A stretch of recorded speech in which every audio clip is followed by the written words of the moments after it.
البدع والأهواء، أهل البدع العقائدية وأهل البدع السياسية. أنا أقول بيننا وبينكم السلف، بيننا وبينكم الكتب، كان فيقول البدع بيننا وبينكم السلف. بسم الله الرحمن الرحيم. الحمد لله والصلاة والسلام على رسول الله وعلى آله وأصحابه ومن والاه، أما بعد.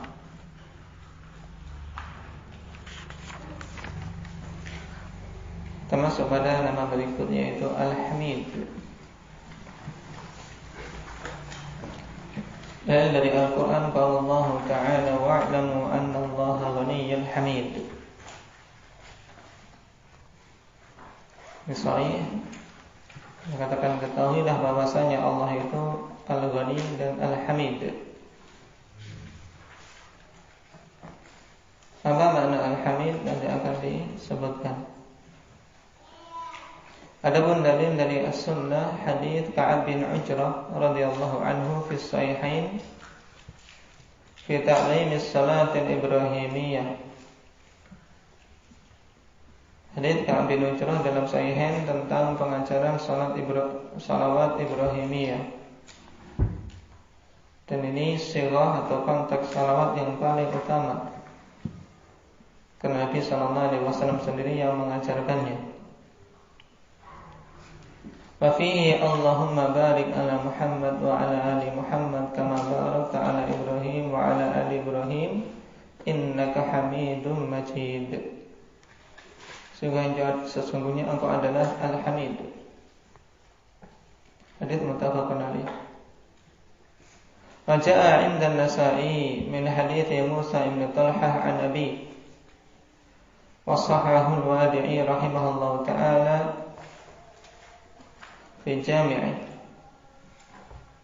Dan juga datang dalam riwayat Nasa'i dari hadits Musa bin Talhah dari bapaknya. Sekarang maknanya apa? Qala Ibnu Katsir, Al-Hamid huwa alladhi istahaqqa al-hamdu bi fi'lihi, yaitu zat yang pantas untuk mendapatkan pujian dikarenakan perbuatan-perbuatan yang terpuji. Wa qala al-Baihaqi huwa al-mahmudul ladzi yastahiqul hamd, yaitu zat yang maha terpuji yang pantas untuk mendapatkan pujian secara mutlak, yaitu pujian-pujian secara sempurna. Wa qila man lahu sifatul madhi wal kamal wa hadhihi sifatun yastahiquha bidzatihi, yaitu zat yang memiliki sifat-sifat terpuji dan sifat-sifat kesempurnaan. Dan ini merupakan sifat yang merupakan hak zat Allah Subhanahu wa taala, atau dengan kata lain sifat dzatiyah, yaitu sifat dzatiyah Allah Subhanahu wa taala, di mana Allah Subhanahu wa taala adalah zat yang maha terpuji pada semua sisi-sisinya. Terpuji dari zatnya, sifatnya maupun perbuatan-perbuatannya.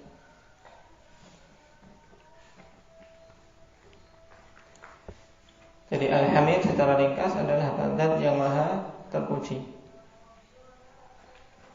Dan karenalah kita memuji Allah Subhanahu wa taala, karena memang Allah zat yang maha terpuji. Nah, dikarenakan sifat-sifatnya yang maha sempurna, juga dikarenakan perbuatan-perbuatan Allah Subhanahu wa taala yang tidak ada satupun perbuatan yang sia-sia dan apalagi disifati dengan kezaliman. Nama berikutnya Al-Hayyu. Qala Allah Ta'ala, Allahu la ilaha illa huwal hayyul qayyum. Dalil dari As-Sunnah, hadits Ibnu Abbas radhiyallahu anhuma, Allahumma laka aslamtu wa bika amantu Antal hayyul ladzi la yamut. Naam, engkau adalah zat yang hidup yang tidak akan pernah mati. Ini doa apa ini? Allahumma laka aslamtu wa bika amantu.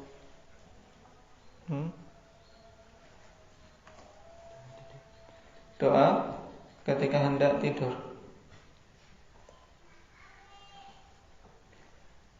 Naam. Wa hadits Anas bin Malik radhiyallahu anhu qala Rasulullah sallallahu alaihi wasallam yad'u ya hayyu ya qayyum. Nabi sallallahu alaihi wasallam berdoa dengan menyebut nama Allah Subhanahu wa taala, ya hayyu ya qayyum. Ini contoh apa dari jenis tawassul? Hendaknya Muhammad Palembang.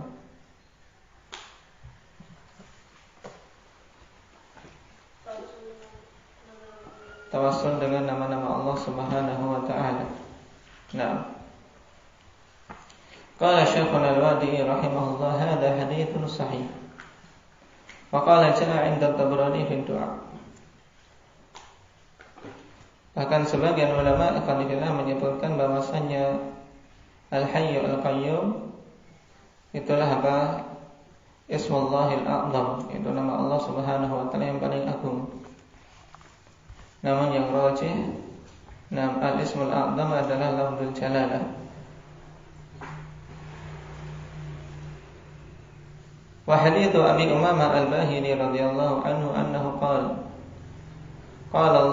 sallallahu alaihi wasallam, ismullahil a'zam la fi suwarin minal Qur'ani thalathun.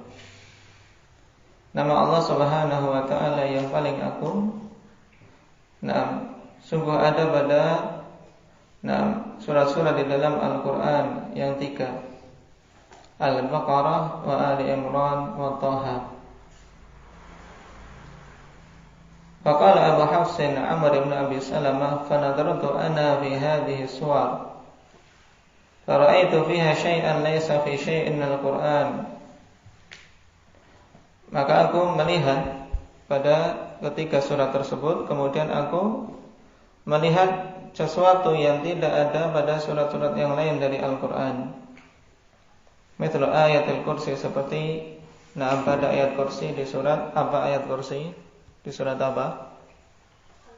Indak ya Ukasha. Di surat Al-Baqarah Allah mengatakan, Allahu la ilaha illa huwal hayyul qayyum. Demikian pula pada Ali Imran, Alif Lam Mim, Allahu la ilaha illa huwal hayyul qayyum. Demikian pula pada surat Taha apa? Wa'anatil wujuh lil hayyil qayyum. Semuanya pada penetapan nama Allah Al-Hayyu dan Al-Qayyum. Baik. Ini juga menunjukkan tentang keutamaan dua nama ini, ikhwanifillah. Makanya Nabi sallallahu alaihi wasallam dalam doanya, ya Hayyu ya Qayyum. Wa huwa haditsun hasan bi majmu'i turuqih. Dan ini hadis yang hasan dengan semua jalan-jalannya. Wa haditsu Anas radhiyallahu anhu wa fihi qissah ya Hayyu ya Qayyum. Dan pada hadis Anas yang ada padanya kisah ya Hayyu ya Qayyum. Faqala Nabi sallallahu alaihi wasallam, da'allaha bismihil azim alladzi idza du'iya bihi ajab wa idza su'ila bihi a'ta.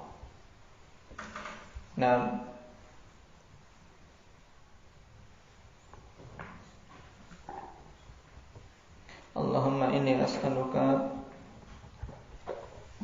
bi anni asyhadu annaka antallah la ilaha illa antal mannan.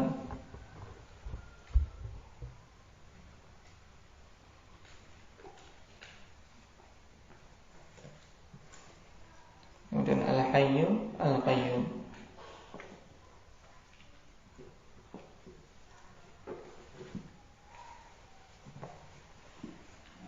La ilaha illa anta ya Hayyu ya Qayyum. Ketika berdoa dengan doa tersebut, Kemudian Nabi SAW mengatakan, sungguh dia telah berdoa kepada Allah dengan namanya yang agung, yang apabila berdoa dengannya maka Allah akan mengabulkan, dan apabila Allah diminta dengannya maka Allah akan memberi. Dan hadis sahih. Sekarang maknanya, qala al-Khattabi al-hayyu fi sifatillah subhanahu huwa alladhi lam yazal mawjudan wa bil hayati mawsufan. Naam, al-hayyu, dan sifat-sifat Allah Subhanahu wa taala adalah zat yang senantiasa ada dan senantiasa disifati dengan hidup. Naam, kehidupan yang sempurna.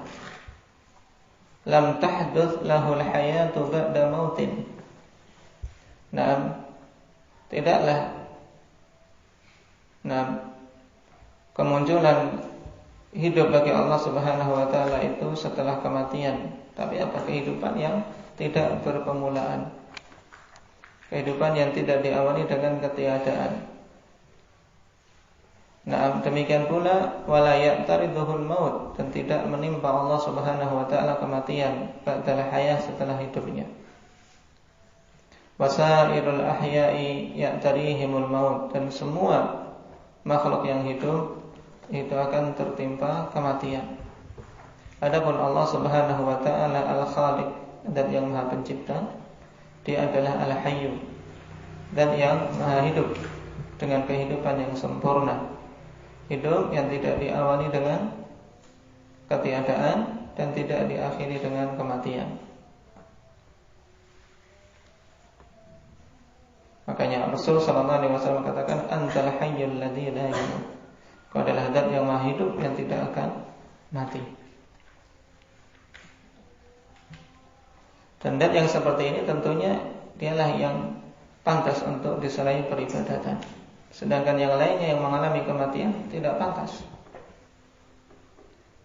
Wa qala al-Baihaqi huwa alladzi lam yazal mawjudan wa bil hayati mawsufan sama.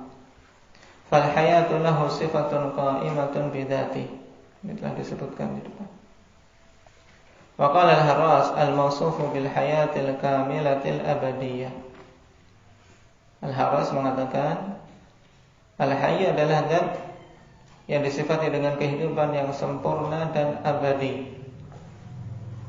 Allati la yalhaquha mautun wala fana'un, yaitu kehidupan yang tidak menimpanya kematian dan kehancuran.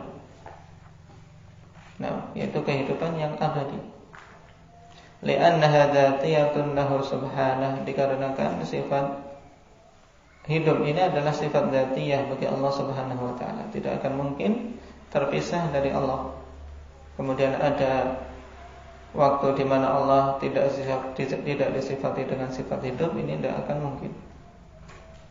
Tapi Allah Subhanahu wa taala adalah zat yang maha hidup dan kehidupan yang sempurna dan abadi. Tayyib, mungkin itu dulu.